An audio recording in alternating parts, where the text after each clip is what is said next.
महाडमध्ये मतदानादरम्यान शिवसेना राष्ट्रवादीच्या कार्यकर्त्यांमध्ये तुफान राडा, अनेकांना मारहाण, गाड्यांचीही तोडफोड।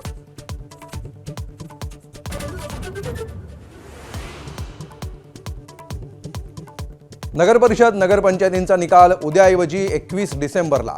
हायकोर्टाच्या नागपूर खंडपीठाचा मोठा निर्णय, पारदर्शक निवडणुकीसाठी निर्णय घेतल्याची कोर्टाची टिप्पणी।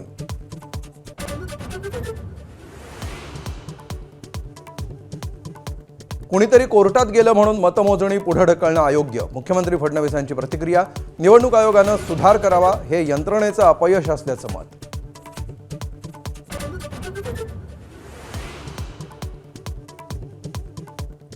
निवडणूक आयोगासोबत 8 ते 10 वेळा चर्चा झाली, तरीही निवडणुका पुढे ढकलल्या। महसूल मंत्री चंद्रशेखर बावनकुळेंचा निवडणूक आयोगाच्या कारभारावर सवाल।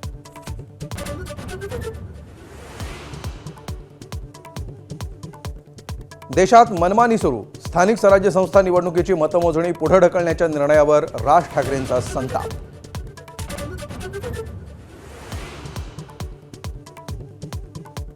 सेटिंग करण्यासाठी निवडणुका पुढे ढकलल्या, शिवसेना आमदार निलेश राणेंचा गंभीर आरोप।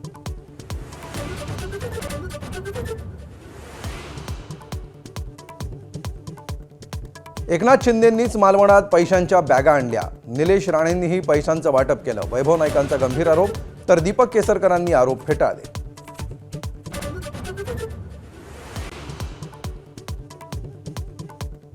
भाजप उमेदवाराला मतदान केंद्रावर पोलिसांनी अडवल्यानं केंद्रीय राज्यमंत्री रक्षा खडसेंचा संताप। मुक्ताईनगर मतदान केंद्रावरील पोलिसांसोबत बाचाबाची।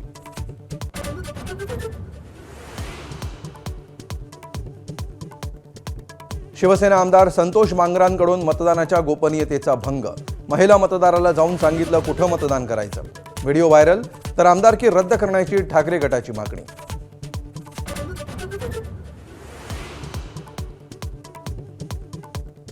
एकनाथ शिंदेंच्या बॅनरवर सोनिया गांधींचे फोटो, सत्तेसाठी शिंदेंची लाचारी, उद्धव ठाकरेंचा घणाघात।